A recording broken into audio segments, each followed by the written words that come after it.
We see there is this object, M2, M1 collides with it, and it moves up the inclined plane like that. So this looks like the initial, and this looks like the final afterward.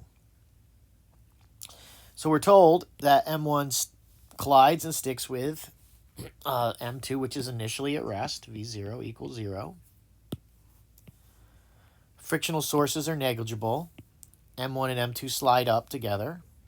They eventually come to rest at their highest point on the ramp. So that's something that's not depicted. Figure 3 shows this.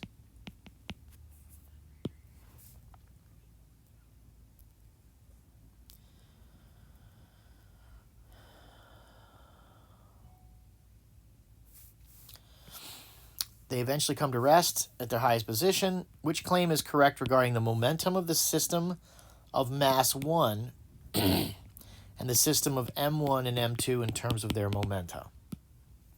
So let's first of all see about M1, the momentum that it has.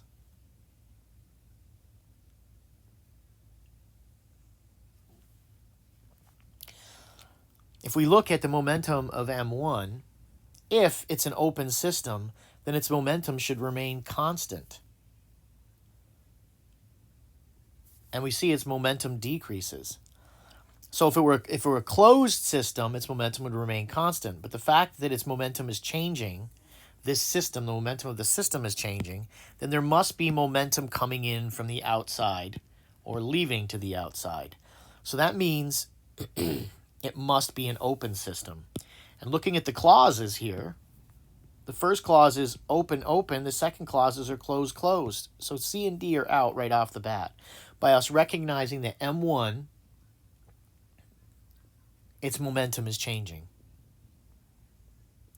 So then we have to ask what's happening to M1 and M2. If we look at M1 and M2, it has a certain amount of momentum right after that collision, which is equal to the momentum that M1 had. And that momentum also decreases. If the system is M1 and M2, that means, and since its momentum decreases to 0 at the top, that means that momentum is either going out of the system or into the system. In fact, it's going out of the system, which means that it must be an open system. Choice A. And remember, if it looks like for a system the momentum or the energy is not conserved for that system, then it's an open system. Energy is being exchanged or momentum is being exchanged with another body.